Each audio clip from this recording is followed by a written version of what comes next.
Okay, let's dive right into this explainer. We're heading into the dark, stormy waters of, honestly, one of the most infamous maritime legends ever.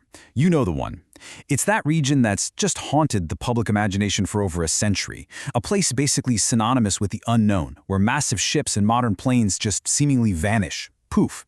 No wreckage, no distress calls, not a single survivor. But today, we're cutting through all that noise. We're going to look strictly at the facts, break down the verified historical evidence, and figure out what is actually happening out there in the Atlantic. I mean, just imagine it for a second. You're flying over a perfectly calm, crystal blue ocean. The weather is absolutely flawless. Then suddenly, your compass just starts spinning wildly out of control, your radio completely dies, nothing but static, and then, within minutes, you and your aircraft simply disappear. It is a completely terrifying scenario, right? And that's the absolute core of the legend we're unpacking today. Is this region genuinely cursed? Is it hiding some crazy supernatural phenomenon? Or is there a perfectly rational, scientific explanation for all of this? Let's figure out exactly where this is even supposed to be happening. Let's anchor ourselves geographically here. Now, what's really fascinating is that the Bermuda Triangle isn't actually officially recognized by any government. You're not going to find it labeled on any official maritime map anywhere.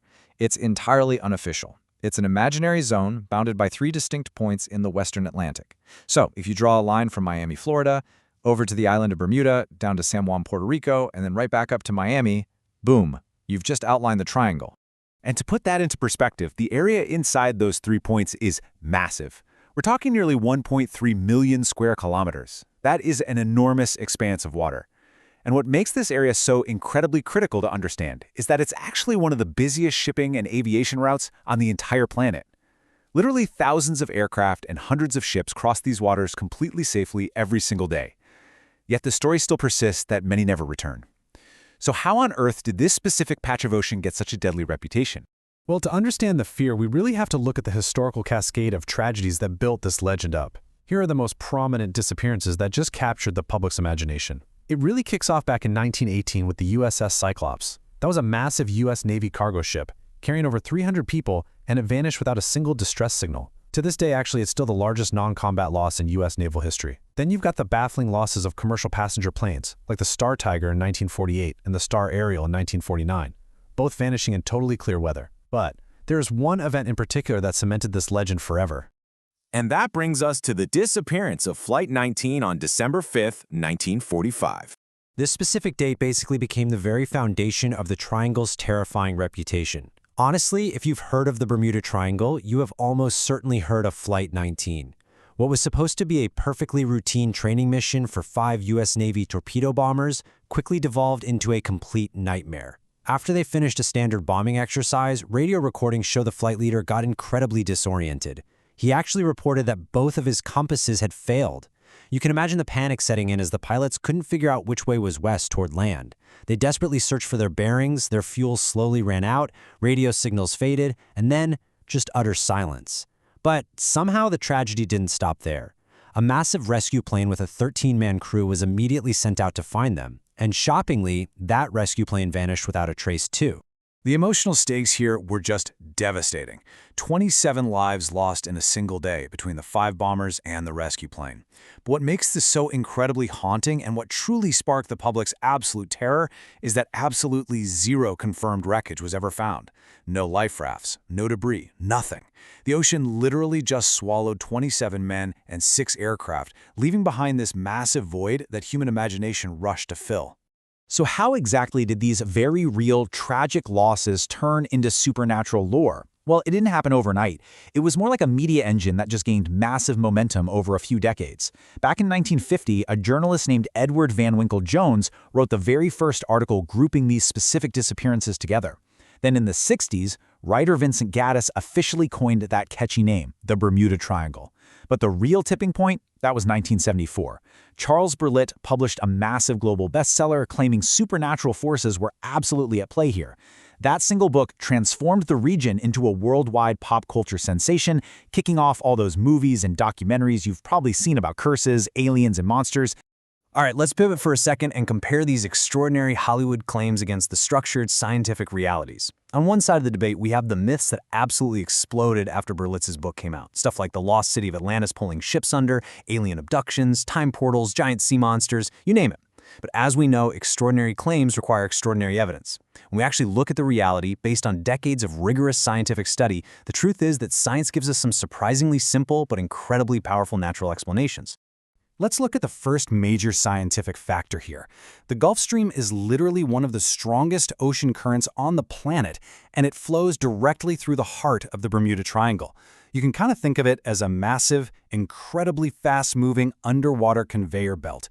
So if a ship sinks or a plane goes down, this current can catch the debris and rapidly sweep it dozens or even hundreds of miles away from the original crash site before search parties even know where to look. It very easily explains why wreckage is so rarely found. We also have to heavily factor in human error. Keep in mind the most famous disappearances, like Flight 19 and the Star Tiger.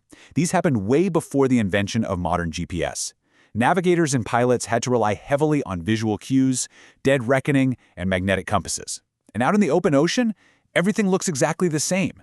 Plus, compasses point to magnetic north, not true geographic north. In certain parts of the world, like this one, that variation can really confuse an inexperienced navigator. In that pre-GPS era, a tiny calculation mistake could easily send a crew hundreds of miles off course until they simply ran out of fuel. Now combine those navigation challenges with the region's highly volatile weather. The Western Atlantic Ocean is globally famous for sudden, violent storms. I mean, this is hurricane territory, right? A perfectly calm, serene sea can transform into a towering, deadly storm system in a matter of minutes, catching ships and early aircraft completely off guard. Before we had modern satellite weather tracking, a crew wouldn't even know a deadly squall was forming until they were literally sailing right into the thick of it. Now, scientists have also explored some slightly more unusual natural phenomena over the years. For a while, there was this popular scientific hypothesis that massive pockets of methane gas trapped under the ocean floor could suddenly erupt. The idea was that millions of these methane bubbles rising to the surface would drastically reduce the density of the water, basically causing a heavy ship to immediately lose its buoyancy and sink like a rock in seconds. It's a super fascinating theory, kind of like a scientific sea monster, honestly. But researchers eventually debunked it as the primary culprit. They found that these large-scale methane releases just do not happen frequently enough in this specific region to account for the entire legend. So the really crucial point here is that when we strip away the aliens in Atlantis and we look at the ultimate authority on our oceans, the picture is incredibly clear. NOAA, the National Oceanic and Atmospheric Administration, has unequivocally stated that this region just isn't any more dangerous than other busy waters. They attribute the incidents to ordinary, albeit deeply tragic, maritime risks, bad weather, bad navigation, and honestly, just bad luck. And hey, if you want the ultimate proof, just look at the hard numbers and follow the money. Maritime insurance companies, whose entire business model is literally based on assessing risk, they do not charge higher premiums for ships crossing the Bermuda Triangle. They know the actual statistics. The U.S. Coast Guard doesn't recognize it as a geographic hazard either. Furthermore, intensive research by historians has shown that so many of these stories were just wildly exaggerated. Some of these vanished ships were actually found later in completely different oceans or sank way outside the triangle's borders. The reality is, thousands of vessels cross this zone totally safely every single day. As we wrap up this explainer, the evidence overwhelmingly points to a fascinating blend of natural marine hazards, highly exaggerated media hype, and wild human imagination, rather than some supernatural curse. The real tragedy here is the very real loss of life that has occurred due to those harsh natural realities. But we do have to ask ourselves, does our deep-seated desire for a captivating mystery just keep the legend alive? Even knowing the science, when you look out over those dark, rolling waters, do you think the Bermuda Triangle is simply misunderstood, or is there still something hiding in the deep that science hasn't quite explained yet? Thanks for joining me on this deep dive, and keep questioning what you hear.